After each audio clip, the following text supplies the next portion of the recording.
ነገር ነው። ኦርቶዶክሳውያን አንድ ነገር አስተውሉ። እግዚአብሔር የሰጠንን ነገር ብናስብ የጎደለን ነገር የለም። እግዚአብሔር እኛን አይረሳንም። ይልቁኑ ለትምህርታችን ሐሳብ እንዲሆን አንድ ጥያቄ ልጠይቃችሁ። እግዚአብሔር ነው እኛን የረሳን ወይስ እኛ ነን እግዚአብሔርን የረሳን? ሁላችሁም ተናገሩ። ማን ነው እግዚአብሔርን የረሳው? እግዚአብሔር ነው እኛን የረሳን?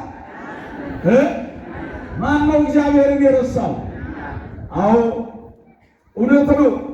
እግዚአብሔርማ እንዳረሳን ይኸው ጨለማውን አስወግዶ ይህንን ብርሃን ሰጠን።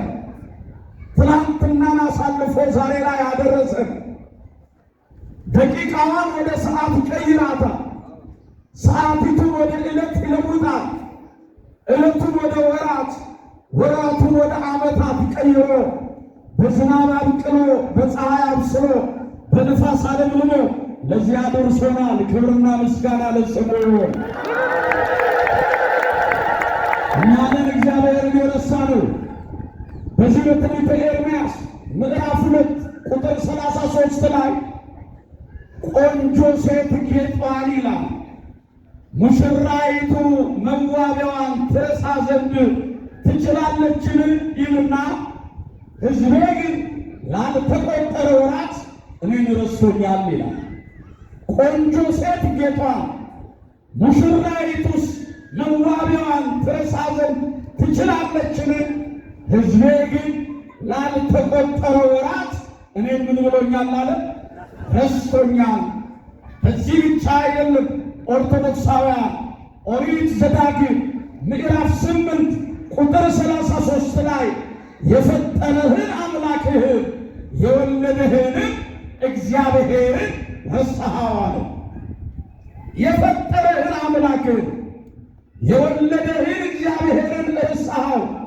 በጭንቅ የወለደን፣ በመከራ የወለደን፣ በመስቀል ሞት የወለደን፣ ስለኛ ተሰቅሎ እኛን ነፃ ያወጣን፣ እርሱ እየተወጋ እኛን በክብር ያቆመ፣ እርቃኑን ተሰቅሎ ጸጋን ያጎናጸፈን፣ ተርቦ ተጠምቶ ሥጋውንና ደሙን እንካችሁ ብሉ ብሎ ዘላለማዊ ረሃባችንን ዘላለማዊ የነፍሳችንን ጥም ያስወገደልንን የእግዚአብሔር ልጆች በዳግም ልደት የወለደንን እርሱን ይላል።